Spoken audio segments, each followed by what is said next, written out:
Welcome to Garden DC, the podcast about everything gardening in the Washington, D.C. and Mid-Atlantic region. I'm your host, Kathy Jentz.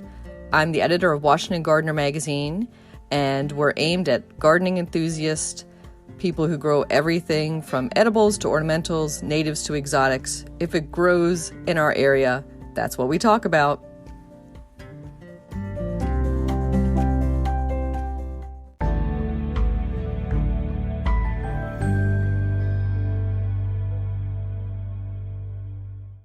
This week on the Garden DC podcast, we're joined by Lee Miller. She's a retired educator, lifetime gardener, landscape designer, garden consultant, and garden blog author. She's also just come out recently with a book called Gardening by Month, a monthly guide to planning the Northeastern and Mid-Atlantic garden.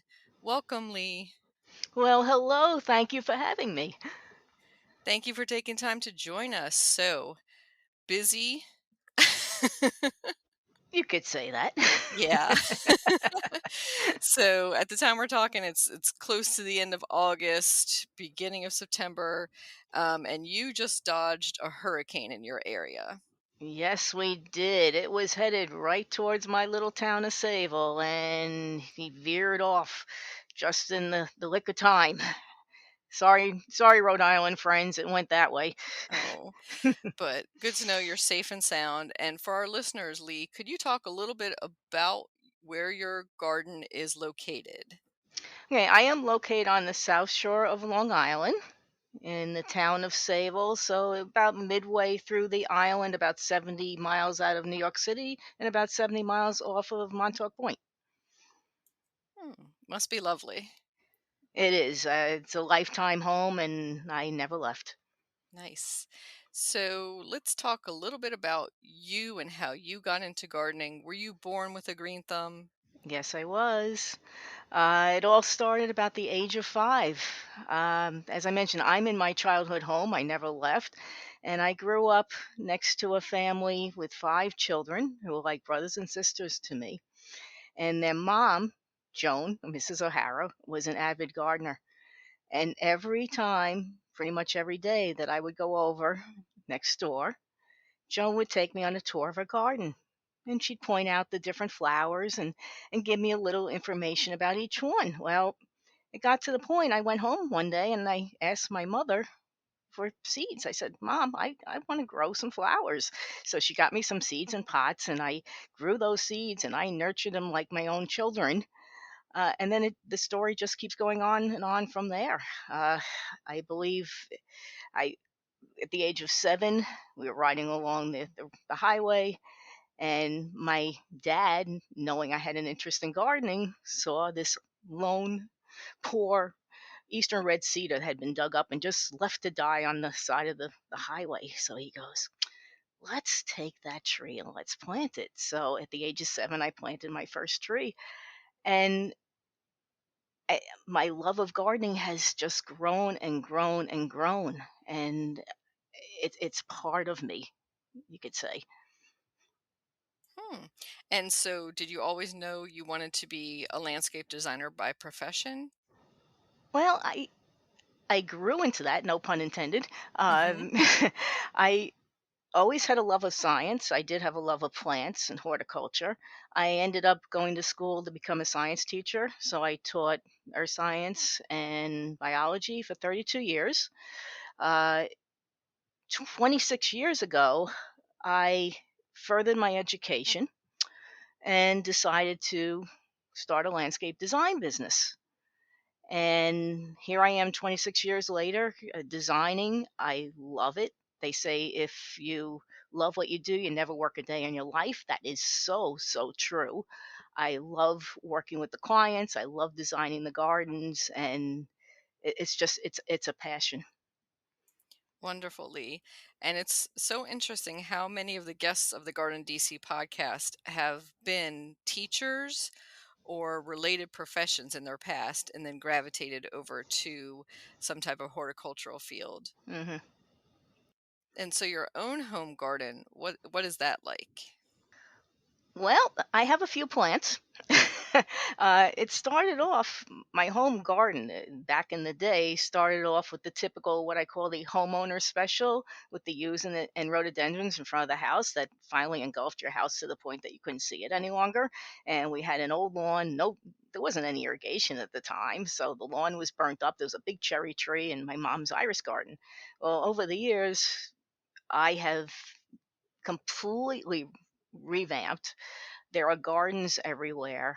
I can never get enough gardens, and I just keep adding and adding and adding, and now it's to the point that it's our own little sanctuary. I love to sit outside. I love to enjoy the plants. Friends come over and enjoy the plants. Uh, but it has grown over the many years.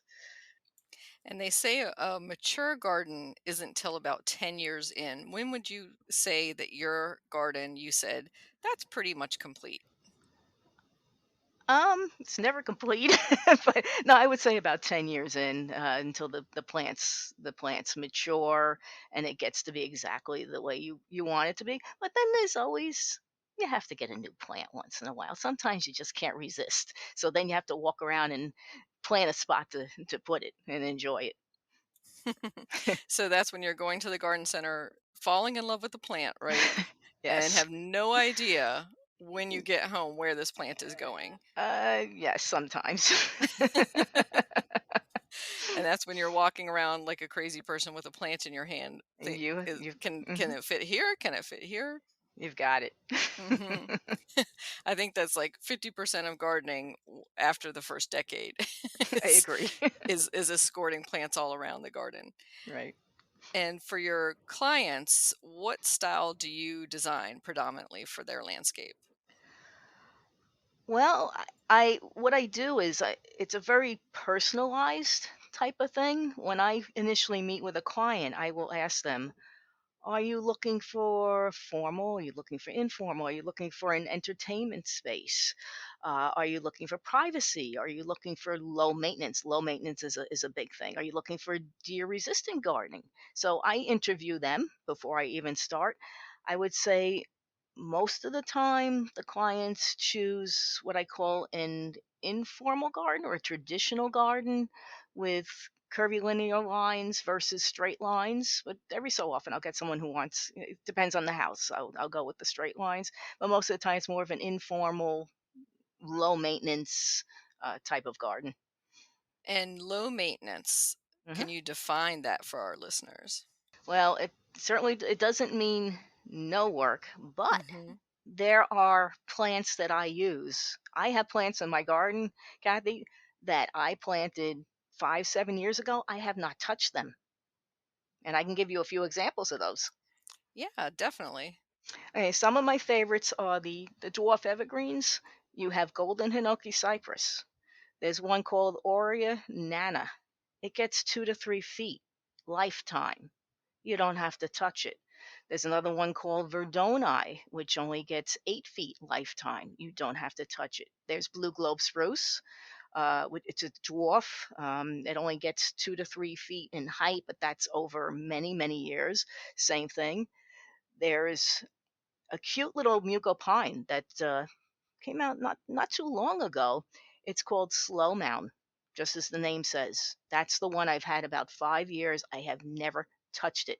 It only grows to about 1 foot high by wide. So there's a lot of I can go on and on with the list. Uh, there's a lot of low maintenance plants which you don't really have to do a thing except maybe clip a little branch here and there if it needs it, and even then it's practically maintenance free. That sounds even better than a concrete driveway, which still needs swept right every once in a while. And so, what made you write gardening by month? Was that something prompted by your clients or an idea that you had? Good question. Very good question. It was really the pandemic that brought it about, believe it or not. I've been writing my blog, A Guide to Northeastern Gardening, since 2010. So every month I post what's blooming. So I have a diary of what's blooming, or berries or bark or foliage at that time of the year, or that month. uh, I started making up my own Word document with pictures of the plants by month for my own reference. And when the pandemic hit, the green industry, the horticulture industry, virtually shut down. The nurseries were closed. I could not see clients. We were at a complete halt. So I had time at that point to visit. There's a wonderful arboretum right down the road within 10 minutes from me. And I would go there and I'd walk around, and this thing's blooming at different months. This thing's blooming in November and December, and I'm going, you know, every time I've searched for a gardening book and I've done my homework, every single book that I've experienced lists the plants in alphabetical order. I said to myself, why isn't there something that lists them according to month? So that's where gardening by month came. And I was so excited. So I started writing and writing and writing. And I said, listen, you can have, it doesn't have to just be flowers. It could be flowers. It could be foliage. There's beautiful foliage. It could be the bark. It could be the berries, to give interest 12 months of year. So when somebody asks me, for a garden that has 12 months of interest, I say, yes, you can have 12 months of interest. And the book specifically is for those who garden in the mid Atlantic and Northeast, which we're defining as pretty much from Virginia up north through, Hmm. I would say, Vermont. Yes, and believe it or not, I have friends in Canada who are Zone 7. So it could really, the plants that I'm talking about in the book and all my books are hardy in zones 3 through 9. So it really could go further than that, but I kept it to northeastern and mid Atlantic gardening because that's the main area that we're in. Hmm. And that is consistently similar soils, Hmm. similar types of rainfall. So obviously, Correct. the same amount of care, say, that a plant would get. Obviously, there's going to be pockets of a little bit of differences, Hmm. but are you doing those observations in your clients' gardens and your own garden? Yes, yes, absolutely. And also, because I'm a blogger, I am communicating with other gardeners all over the world pretty much. And they're posting their flowers and what's blooming when. So I can see the difference in the timing. And that's helped a lot as far as the book as well. So you're talking, there might be maybe a 2 week difference, between some of the areas, or there's different microclimates, but that's how I've centered it, by looking at my gardens, my clients' gardens, and gardens from all along the eastern seaboard. Yeah, I definitely noticed that 2 week difference when spring comes on, say in March to April. Just driving from, say, Northern Virginia and going up to New Jersey, you can almost follow day by day, daffodils here, and then 5 days later, daffodils are open here, Hmm. and same progression with a lot of plants. So that's lovely to see. Yes, yes. Well, even different areas, everyone's saying that things bloomed earlier this season for us. I have to agree to some point. At the beginning of the season, things were blooming earlier. Now we seem to be on track. So there's always that little bit of wiggle room, which you have to expect. Keeping track of it every year is interesting to see because your own memory can be faulty. Hmm. I've Yes. noticed that sometimes I'll go back on my Garden Bloggers Bloom Day posts, which is the 15th of each month, Hmm. and compare and contrast what was blooming then, what was blooming this year. And I'll think that something is a little early, but then I'll go back a few years and I'm like, nope, it was blooming just right on time. It just felt a little early for me. Exactly. And that's the post I'm referring to as well, Garden Bloggers Bloom Day, that we post on the 15th of every month, and it's wonderful. Yeah, and that was started by Carol Michael on May Dream Gardens blog and has migrated to her own site. I think it's just Carol Michael is the website, and Michael's Correct. without a A. It's just Michel. So if you're looking for that, or you can just Google Garden Bloggers Bloom Day and you'll find one of the bloggers who does it. And then we link back to Carol's index where everybody shares it each month there. It's a terrific meme that she has there. Yeah, it's a great resource because it's made me actually keep track because I know in our busy lives, would I be writing down every month what is blooming in my garden? No. But because of that meme that she started and that Uh-huh. sharing, I'll at least take 5 minutes out of that day and run around and take some quick pictures, make a quick list, and throw something up there and try to keep track and participate. So it's definitely great for a reminder and for getting yourself to do something because it's called outside peer pressure or outside um, deadlines are more important than your internal ones always, right? Absolutely. And Carol, dear Carol, has actually managed to get us to run out in the middle of January in a snowstorm to get a picture of the flowers.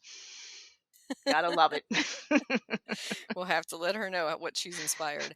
And of course this is participated in by bloggers all over the world. So it's fun to visit the other websites and blogs where people are posting what's blooming for them and their region and just to see how much we have in common and how many differences there are.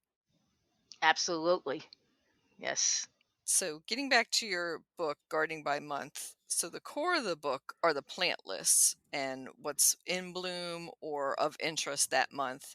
Then the last third are kind of the garden tasks or chores that you would be doing in the garden that month. And that is of interest to me because in our magazine, Washington Gardener Magazine, we have a list of what to do in the garden for the upcoming month. And of course, the list is just a set of suggestions. It's definitely not a must-do list. How do you treat your list? It's mostly, I would say the same. It's not a must do, but it's recommended chores that are, if they're performed, it will extend your gardening season for maybe a couple more months. I have several tips I could share with you. Sure, our listeners would love that. First of all, August, September, I call cleanup time.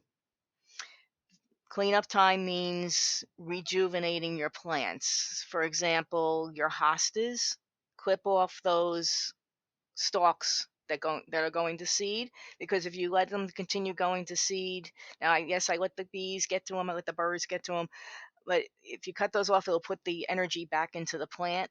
The same thing with coral bells and my salvia. My salvia, I teach this to several of my clients. If you deadhead your salvia starting in July, I deadhead in July and then again in August, I will get blooms, believe it or not, on my salvia through fall. And what you do is if you hold up any three fingers on your hand, the middle stalk will be the one that's expired. You cut that off. You will see buds coming out of the other two on each side. Once they're done, they'll get another two stalks coming up. Clip out the dead. Keep doing that, and you will get blooms over and over again. With my daylilies, I discovered a trick years ago. Most uh, articles will tell you to remove the stalks once they die back, and you'll get more blooms. I go a little bit further, and I just did this last week.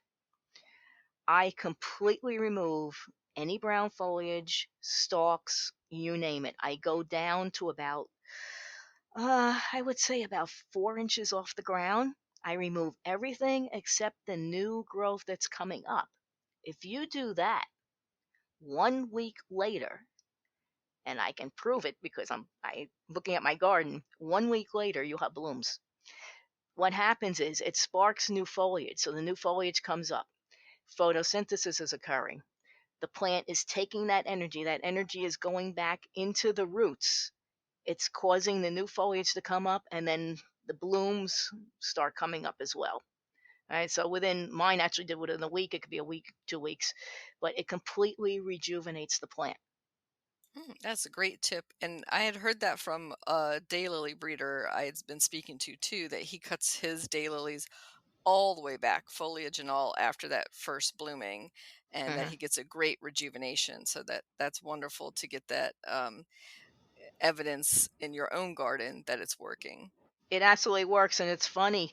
The reason I discovered this is because few years back, the landscapers were helping me clean up my garden, and they completely chopped the daylilies. I had a meltdown. I said, "What did you do to my daylilies?" And then a week later, all this new growth is coming up, and I was like, "Oh, okay, this is something I'll be doing every year." So it was from by accident that I told them to clean it up, so they cleaned it up, and that's how I learned it, and that's one of the tips I put into that's in a guide to northeastern gardening. That's one of the infamous tips as far as getting those daylilies to keep blooming. And I love your advice about the salvia and cutting them back. And so when you're deadheading the salvia, you're not cutting back the entire stalk all the way back down as you are for the heuchera and the hosta. You're just selectively going back and cutting out that middle stalk.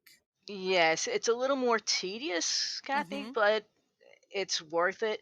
But I have to admit, later in the summer, like now in August, late August, sometimes I get a little lazy and I'll just I'll just clip the whole thing. I'll just take it in my hand. I just did this with a client the other day. She goes, "Really?" I said, "Believe me." So we just take the whole dead part in hand and just clip, and it cleans it up, and it gives it a nice rejuvenation. And that sounds similar to what we do with basil at about this point in the season, which is give it a good haircut to rejuvenate it because it starts to get, a little lanky, a little long, and a little tired. Yes, and it works. Basil, mint, uh, parsley, all of those plants really benefit from cutting back. And there's so many others. The Veronica, for example. I became a fan of Veronica last year. There's one called Magic Show. It is gorgeous, and the thing blooms from June to fall. I I couldn't believe that even in the wintertime, I was still seeing green foliage. So this has become one of my favorite plants. Also, some of my favorite plants. We mentioned coral bells. Hmm. Are you familiar with caramel? Oh yeah, that's one I Yes. especially love. The listeners might be interested in this one because this one is semi evergreen. It will keep its foliage all winter long. Now, mind you, it might get a little crispy from the winds and the drying, but it doesn't completely die back like other perennials. It keeps its foliage all year long. So what I have the caramel coral bells, and then I put it next to variegated golden sedge. You familiar with that one? Hmm. Yes. Okay. That combination, it's evergreen. You have the caramel color with the golden. It looks fabulous, and it's for all the listeners out there, it's low maintenance. The sedge, you don't really have to touch anything. In the spring, maybe I'll clean up my coral bells a little bit, just get rid of some of the brown foliage that's underneath, and it sprouts well new growth. So if you're looking for low maintenance, those are two great plants to have in your garden. Hmm. And that's especially a nice one to do even in containers, a heuchera and a sedge, because that's literally almost no maintenance, as you said. Correct. And you can mix the different heuchera together. What I found out of all the heuchera, the caramels and the Palace purples are the best ones. Those are the most hardy. I've tried because before I plant something in a client's garden, I have to try it myself. I have to experiment with it. So I know if it's going to be hardy or not hardy, and then I'll recommend different plants based on that. But those two are the hardiest varieties out there. Yeah, and I also like Autumn Bride. Do you ever grow that one? I have not grown that one. That I found to be a pretty tough one. So that's more in the green side of things, but Hmm. really tough. And that one I see in a lot of native plant gardens that people use that as a ground cover, and that really performs well. Is that a hybrid? Is that the hybrid between the native? Uh, Hmm. yep. Okay. In your plant ratings in your book, you mark when something, of course, is a pollinator favorite or drought tolerant. But the rating I think that a lot of us are really looking for is that little deer with the X over it, right? So, meaning it's deer resistant. So, let's Yes. talk a little bit about deer resistance versus deer proof. Yes. I have tackled that one over the years. Now, here on Long Island, our deer population is really exploding. And what's interesting is that depending on which town you're in, the deer have differences in their likes and dislikes. So I was very, very careful in recommending. So if I recommended something as deer resistant, and if I've seen them nibble it, I'll say however they may nibble. I can give you some deer resistant plants that are fail proof though. The best deer resistant plants are Coreopsis. I like Zagreb. I find that to be the most prolific. Nepeta, they will not touch. Salvia, they will not touch. Spirea, Weeping Norway spruce, the golden sedge. Let's see, what else? I'm trying to think of some other ones that are deer proof. Yarrow, deer proof. Veronica is semi deer proof. But what I'll do is I'll indicate, like I said in my book, for example, Liriope, lily turf. That was deer resistant all the way up until last year, when in one of my clients' gardens, and only one of my clients' gardens, she has about 20 deer come out of the woods every evening. They ate the liriope down to the ground. I was shocked. So I had to do a little disclaimer that mileage may vary, that they they don't necessarily do what they're told. And even another one, skip laurel and cherry laurel, is that's on the deer resistant list. Same lady's garden. They nibbled on it, so they covered it up one over the winter, and it was fine. It must have been they're what it is, that they're so starving that they'll get to a point that they'll try it even with Mm-hmm. a stilby is deer resistant. And I'm putting that in quotes. Um, it is, however, in one garden. Again, it's always one garden. They ate the flower. They left all the rest. They ate the flower off of one plant, but then they left it. So sometimes they want to sample the plants. But if you plant things that are considered undesirable due to their aroma or their taste, those are the main deterrents, you'll keep them away. Do not, and I repeat, do not plant things like hostas, yews, and emerald green arborvitaes. That's deer candy, and they will come for sure. Good point about, the sedges especially. They leave those alone. And I will second that one for a variegated liriope that I have. I have a resident bunny who decided to mow that down to the ground. And I thought, of all the things in my garden to eat, that's what you picked. Mhm. And he or she actually did me a favor by taking it down to the ground at the end of the winter when, of course, everything was kind of sparse in the garden, and so I didn't have to do that little cutback then for the brown foliage. Well, see, a helpful bunny. Hmm. As long as she leaves the rest of my stuff alone, but yes. Exactly. Hmm. So you have those ratings on there. And of course, as you say, your mileage may vary because every generation of deer has to learn. And sometimes they'll go up and sample those as still be flowers and then decide they don't like them. They're yucky. They're not going to eat them in another garden. But meanwhile, they've eaten all yours Right. that you have. So it's always like that. Mhm. But you have to be careful. And what I also recommend, if the area is heavily deer populated, like I know they won't eat the spirea, the coreopsis, the nepeta, those things I mentioned, or the salvia. They will not touch those. I've never seen those touch those. But things like, if the client wants some liriope because it's a pretty plant, or the skip laurels, like I've only seen eaten once, I suggest, why don't you just spray it with some of the deer out just the first season? So they take that first nibble and then they go, "Oh, I don't want that." And then that deters them. They go off to the next person's garden.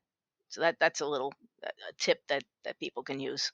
So let's talk about some of your favorite plants. And in the book, you don't just give the class of plants, you actually give specific cultivars that you like to use. So I'm going to give the example of Solidaga, and you like Golden Fleece. Hmm. And why is Golden Fleece your favorite of all the goldenrods available on the market? I like it because it's a little bit more on the dwarf side. I think it's a brighter yellow and it's very long blooming. So that's why I went with that one. And I discovered that one at actually, it was at Planting Fields Arboretum here on Long Island. I go to visit there regularly, and Saldago is absolutely gorgeous at this time of year, and I just fell in love with that one. So that's the one I went with. And another one that you cite for this season of August, September are different of the selections of the tall sedum. So you have sedum spectable brilliant. Hmm. That's a nice one for the reason the old fashioned sedum, the autumn joy, they're beautiful, but they tend to get very leggy, and the flowers are so large on them that they end up flopping over towards the end of the summer. So I always heard complaints about, is there anything that's smaller? They came out with Brilliant, let's say several years ago, and I fell in love with it immediately because while the Autumn Joy grows to 2.5 feet and gets floppy, Brilliant only stays at 12 to 18 inches. The blooms are a deeper pink and the plant is more compact. So you're getting that wow factor starting now in August and going through fall without the maintenance of having to stake the plant and have to deal with that. Also, for some reason, it seems to get less bees. The autumn joy is always loaded. Now we love bees. Don't get me wrong, but the autumn joy is always loaded with bees to the point you can't really put it. I don't really put it next to a walkway, but I find that the brilliant. You have your pollinators, but like I said, it's not flopping all. Maybe that's it because it was flopping all over the place and near your areas where you're entertaining. So the brilliant stays nice and compact, and the pollinators love it. And like I mentioned, it's a nice, much brighter pink. It is a lovely one. And most of the selections in your book are either woody plants or perennials. And one I noted that you have for the August September timing that I consider a tender perennial and sometimes just an annual is Gara or bee blossom. I haven't. Well, here in Zone 7, I haven't seen an issue with it. It's hardy for a much cooler climate, but you do have to be careful with that one. I guess, like I said, I haven't had a problem with it here. Um, Maybe in the lower zones, you have to put it in a more sheltered area to protect it. Yeah, I think so. And I think some of the issues here in Virginia, Maryland, DC area will be our clay soils Mm, because Gara can really rot out really easily. true, true. Yeah, so you have to watch the soil as well. Well, what I would recommend that with a clay soil, break it up with compost. And also, what we do with clay soils, because we have clay soils on the island here too. If you go to the North Shore, it's a totally different animal between the North Shore and the South Shore. What we do is we drill pilot holes, meaning we drill down into the or or or wick holes. You can call it. You drill down into the soil about 3 feet with a post hole digger, and then you add gravel to the bottom, and it forms these wick holes. So it drains the soil much better. So the combination of that with the compost helps your plants. And that goes for everything. But if you have that really compact soil, that's a way to get that drainage going. And how far apart do you do those holes? Like every couple feet? Depending on how bad it is, Hmm. I would say 3 feet apart. And do you use an auger or what type of tool would you use for that? You can use an auger that would make it either that'll make it a lot easier. We also use the post hole digger and just keep digging down and into the soil. But yes, definitely you can use an auger. But it's Hmm. very, very effective. We've had gardens and lawns flooding, and sometimes you do need a dry well. But in the case of the clay soil, those gravel based holes really allow the drainage to happen. Nice. And I can imagine you're doing it where you're not competing, of course, with large tree roots. Right, right. If you have large tree roots, that's a whole nother ball game. as far as trying to plant anything around the tree roots. Normally, I have to go with like a Vinca ground cover, uh, Pachysandra, something like that, that has a shallow root that will spread with rhizomes instead of trying to compete with the roots. Moving a little bit later into the season, some of the fall favorites you list, and one of them is the Montauk daisy, or sometimes it's called the Nippon daisy. Hmm. And that one I have a little bit of trouble with just because I find the lower foliage to be unattractive. How about you? I can give you a nice little tip, which Yeah. I'm sure you probably already know. Uh, with the Montauk daisies, pinch them back all the way through mid June. You'll get a much more compact plant. My plant is outside. It's gorgeous. It's green. It's full. It's compact. Then you don't get all that brown foliage underneath. Good tip. A little late for this year. Next year. But definitely for next year. And I like that you note that it's also salt tolerant, not just drought tolerant. So it's Yes, it's a good pick for something that might be on the edge of a road that gets a lot of salt spray. it's good for the edge of the road and also does very well down by the water because we get the salt spray here.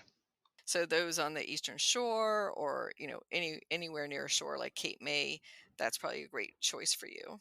Yes, yes. If you'd like some other plants are good for salt spray. Hollywood juniper, good for salt spray. Crepe myrtle, believe it or not, I've planted down by the water, and it's deer resistant and it takes the salt. Um, some of the pines, the pines take the salt. Trying to think of, yeah, Mugopine. Mugopine seems to do pretty well down there. So there are certain things that will tolerate it more than others. We had talked earlier about daylilies, and I find daylilies to be really salt tolerant. Yes, I find them indestructible to tell you the truth. That's why I use them all the time in my gardens. Yeah, I was gonna say aside from deer eating them, otherwise they're kind of like the one that just keeps on going and going. You can't kill a daylily. So one of the woody plants that you cite is one of my personal favorites, which is the Calicarpa americana, the American beautyberry. Yes. Yes, that is an absolutely magnificent shrub. Those purple berries that you get in the late summer, fall that last through winter are absolutely breathtaking. And they're loved by the birds, so you're helping the ecosystem and you're helping yourself because you get to look at those beautiful, beautiful plants. It's not so much about the foliage, it's that vibrant purple color that you really don't see on any other berry producing plant. It's just gorgeous. Yeah, there's such a true royal purple, as opposed to say a burgundy or a violet tint. So it's just amazing in the garden. But yeah, in my own garden, I find the birds go for that berry first. and Hmm. they and they Of strip it. course. So I never get to see them late, maybe even past November. They pretty much strip the berries, but at least I get a couple good months out of them. Right, right. Well, also there's this winterberry Mhm. is beautiful. Nellie Stevens holly has a nice berry on it too. Mhm. And I was going to ask on the American Beautyberry, it can be a little bit of a rangy plant, like kind of throwing up one stem this direction, another stem another direction. What are your maintenance tips for that? All I do is if I see a random branch, I just tell the client just snip it off to keep it compact, keep it nice looking. I tell them that with all the plants. Now the beautyberry, it's meant to be like that. It's meant to be a wispy plant. It's more of a natural type of look for a natural garden. Uh, but just a little snip here and there, just to prune off the bottom branches that are coming out from the bottom. Just snip them off, and then that'll put more strength back into the rest of the plant. Good advice. And another fall blooming plant that's actually starting to bloom now for me that I love is the Japanese anemone. Do you have any specific favorite cultivars of that? Hmm. I I they're beautiful. I kind of like all of them. So I would go with any of them, and there's all different varieties and different colors, and uh, I would say just go with whatever you like because it's a beautiful plant, and I love that it's just starting to bloom now, and it goes into it'll go well into the fall with its flowers. You just have to be a little bit careful because it can be a bit of a thug, right? Sometimes, but yeah, Because it spreads by underground runner, it can right. You have to make it behave. or at least dig and share those Or dig extra and sections. share. Yep. Yes. Yep. So it's one Absolutely. of those great pass along plants that you find at fall plant swaps very often. Mhm. However, it hates being transplanted. At the first few days, it looks like it just like shriveled up and died. Mhm. And you think But it's done. Uh-huh. uh-huh. Uh-huh. But just know that it'll recover quickly. But yeah, it doesn't it looks very droopy and unhappy the second you dig it. Right, right. You have to get water on it. I did tell you a story about a plant that I bought years ago and I was designing at the time. I was in the local nursery and I saw this lovely little ground cover called chameleon plant. It had beautiful little, not only green leaves, but it had green and cream and pink. And I said, oh, what a lovely little plant. I'll plant that in my front island bed. Hmm.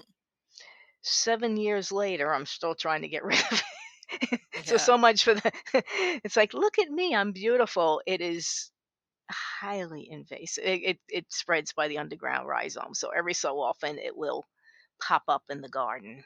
Hmm. So we learn, we learn by, by, That one a lot of people have learned their lesson of, and that's Houtonia. And unless you have like a metal barrier, as if you would also similarly for running bamboo, it's going to hmm take over. It once it gets yes. established, it will take over. And unless you have it hemmed in by a curb or something else, and want it to be a solid ground cover there, you're definitely going to have to be cutting it back hmm constantly, and that would be on a weekly basis, not just once a season. And yes, how about yucca? Mhm. I've had more clients point to yuccas in the garden going, "What do you think of this?" And I go, "Yucca." I I also, before I was designing, had those in my front bed, only to learn that they don't like being removed. You If you don't get the full root, they will continue popping up all over the place. So live and learn. Mhm. So now when somebody says that's a pretty plant, I say, I don't know. You Yeah. sure about that? Yeah. I do like yucca though in certain situations, like at the end of a bed or at a corner. In a tough situation, it's a good plant. Yes, in a tough situation, they're good because the flowers are nice. Mhm. Hmm Yeah, but for sure, just like Baptisia, yucca is one of those plants that you better know that you always want it in that place because you're never going to be able to get the full root system out. Right, you're stuck with it. They need to have some type of special tag on those plants that Saying once pla- warning. yeah, warning, but once planted you will always have this. And that's Yes, could be a selling point, that could be. Yep. that's a positive thing that might actually, get some new gardeners to select something on purpose, but just to know that, 2 decades from now that's still going to be yucca in that place, that's still going to be Baptisia and, some other plants that are so deeply taprooted that you'll never get them all out. Absolutely. Like the gardener that has a brown thumb, you can't kill it. Mhm. There you go. Same thing with hostas. You can't kill hostas. Yep, you'll still be digging and sharing those for hmm years, even when the deer eat them back, they'll still come They back for just you. keep coming. And so, for one final favorite plant to talk about, how about toad lily or Triceratops? Oh, that's such a nice little plant. And the way I found that one is we have a wonderful place on Long Island. Again, it's called the Peconic River Herb Farm. And I discovered it there. And it looks like an orchid to me. It's Hmm. just a beautiful little plant. And it likes shade and it likes moist soil.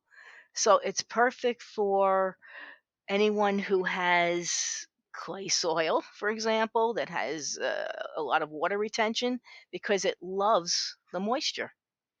So it's the perfect little plant for that type of situation, for like their shade or uh, a lot of moisture in the soil. And it's just so pretty. It's a delicate little thing. And I totally agree with you on the orchid look to it. It's just these long stems that hold up even in almost full shade, but you'll get more flowering in part shade. Hmm. And just an unfortunate common name. Totally. I Because it know makes with it yeah, I'm like, that whoever did the marketing on that wasn't a good name. I feel like orchid lily would have been much better, or even fall lily. right, right, toad lily. I know Hmm. where they get some of these names from. And I think it also confuses some people because they'll think of it as similar to Tradescantia or spider lily. So there's Hmm. those confusions with the common name. But if you just remember the Latin Tricerdis, it'll get you there. Absolutely. So Lee, how can our listeners find your blog and your book? Okay. Well, my blog is a guide to northeastern gardening. All you have to do is put a search in there. I also have another blog called A Guide to Landscape Design and Maintenance. It addresses insect issues, different types of plants, different types of diseases. So that one's more of a maintenance blog. Guide to Northeastern Gardening seems to be the favorite of many because I do the Bloom Day post, but I also do post on the first of the month, and it will be a feature plant or a garden arboretum, for example, that I've visited, or or a new plant that just came out. Like I just my one of my latest posts was about Echinacea, which is a brand new plant. It's a cross between Rudbeckia and Echinacea, and it is fabulous. I've tested it in my garden, and it is so wonderful. So I did a post on that. All right, so Guide to Northeastern Gardening. As far as my books, very simple. I'm on Amazon. If you go on Amazon and simply type in Lee Lee Miller Gardening, the 4 books will come up, and you can look at them. There's look insides, and you can check them out and see what they're all about. Terrific. And we'll include a link to your latest book on Amazon in our show notes as well. Thank you. And thank you, Lee, for joining us and talking about your favorite plants and garden maintenance. Well, this has been fun, Kathy, and once again, thank you so much for having me on.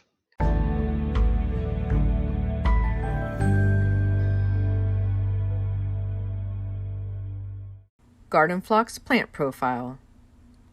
Garden phlox, Phlox paniculata, is also known as tall phlox or summer phlox, as opposed to the low-growing spring phloxes.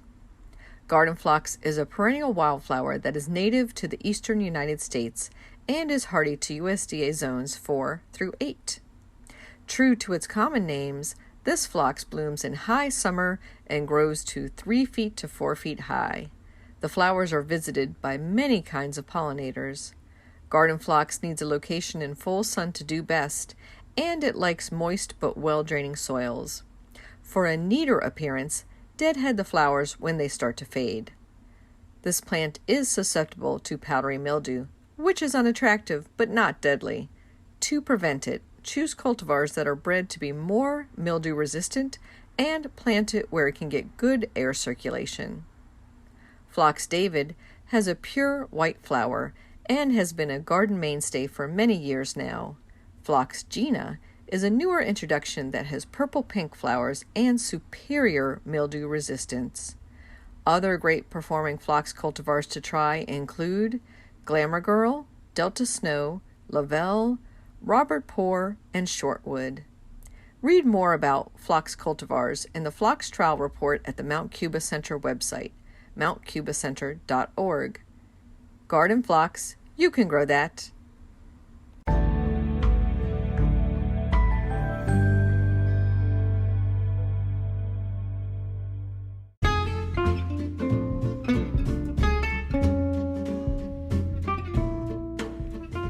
What's new in the garden this week? Well, the best looking flower in my garden is the great blue lobelia, which I have the alba or white version as well. Both of those flower spikes are covered with pollinators and are looking fabulous right now. Over at the community garden plot, my Sun Gold tomatoes are bursting with fruits, and I'm giving them away left and right, and also picking more peppers and zucchini and trying to process them and use them as much in the kitchen as possible. And I want to give a shout out to our latest listener supporter, William Bonner. William, thank you so much for supporting the Garden DC podcast. In the local gardening world, there's a few events I want to tell you about. One is the Monarch Fiesta Month happening at Black Hills Park. It's a part of Montgomery County Park System in Boyds, Maryland, and that runs from September 4th to 19th. So check out the Montgomery County Parks website for all the different and various events associated with the Monarch Fiesta. And if you are into garden books, especially vintage and antique and rare editions, Brookside Gardens in Wheaton, Maryland is having a benefit sale the weekend of Saturday, September 4th and Sunday, September 5th. So it's a 2-day book sale. Get there early because the best volumes, of course, will go fast. And then finally, a fun event for those pepper lovers. And this is a Pepper Fest at the Organic Vegetable Farm at Potomac Overlook Regional Park in Arlington, Virginia. So that will be September 11th from 1 to 4 p.m. Check out mgnv.org events for more details on that. And I don't know about you, but right now I could use some fun outside in the garden, tasting different peppers and seeing what ones I might want to grow next year. Happy gardening!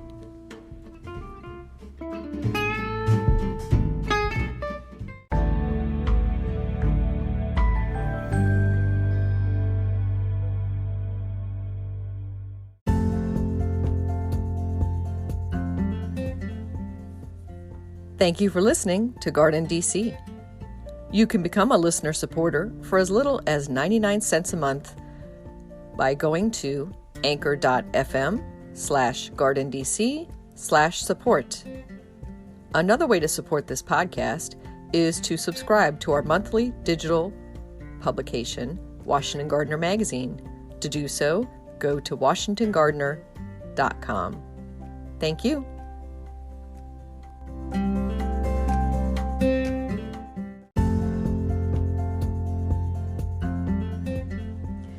You can find Washington Gardener online at WashingtonGardener.com, on Twitter at WDC Gardener, on Instagram at WDC Gardener, and on Facebook.com at Washington Gardener Magazine.